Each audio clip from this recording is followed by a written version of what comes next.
The invention of photography was not one discovery that led to what we understand as photography today. There are winners and losers in the evolution of photography. It's so fascinating at every different point in its history. The way that we familiarize ourselves with the world around us just fundamentally changed with photography.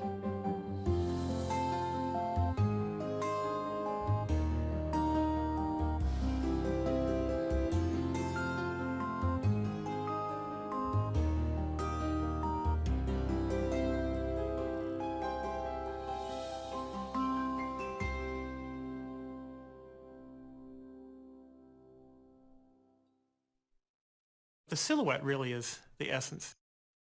That's the essence of a person's soul. And people knew that.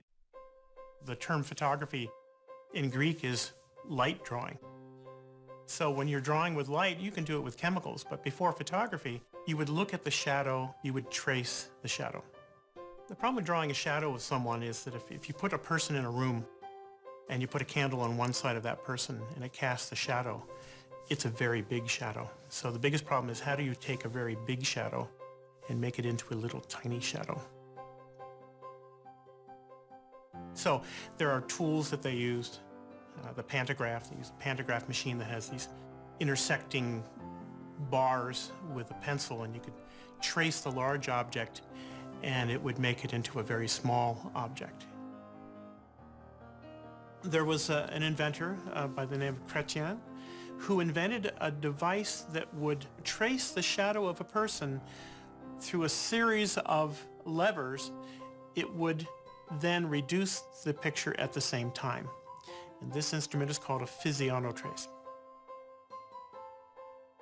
The thing about the silhouette and the physionotrace that made them different from a painted portrait was that they were mechanical. They were much more objective portraits of individuals, unlike paintings, which were very subjective. Camera obscura means dark room. That's all it is. It's a room with no light in it. And if you have a room with no light and you poke a little hole in the side of that room and you let light in from the outside, by miracle, you'll have an image projected upside down, turned around, but in color and moving on the other side of the wall. It's a phenomenon that people have been aware of for thousands and thousands of years. It's easy to do. It's very often the first project that is taught in photography classes, just as a way to get people to understand the simplicity of what the camera. Often the first project that is taught in photography classes, just as a way to get people to understand the simplicity of what the camera is.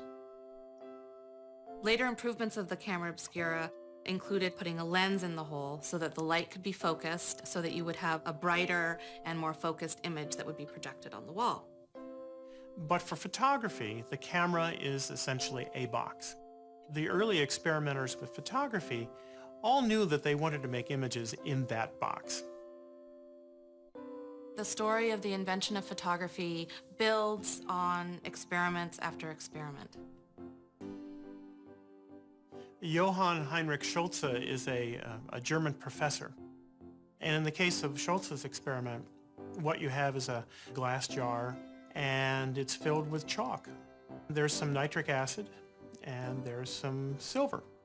It's sparingly sensitive to light, so you have this jar with a barrier around the outside, and when light goes through the stencil, it then darkens the chalk that is facing the glass on the inside of the jar. And this is where Schulze contributes to the evolution of photography, is that he's proving that this is done by light and not by heat. Thomas Wedgwood was the son of the famous potter Josiah Wedgwood.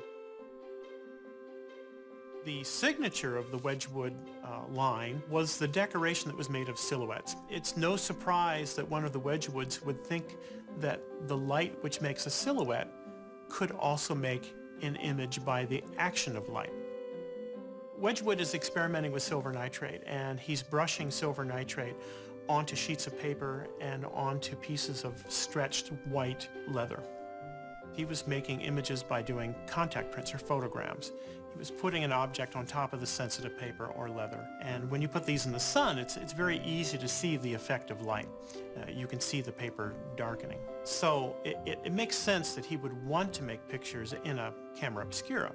After all, camera obscuras have been used for years to make an image on a ground glass so that you could do drawings. So you could see the effect of light coming into a camera obscura and producing an image. And yet he had no real success with his process. He wasn't able to make those images last. He wasn't able to fix the image. Those images were fleeting. They disappeared after a certain amount of time. Talbot, Daguerre, Niepce all knew about the work of Wedgwood because Humphrey Davy, his friend, had written an account of his work that was published in 1802. It was a springboard from which other people could then do their own experiments.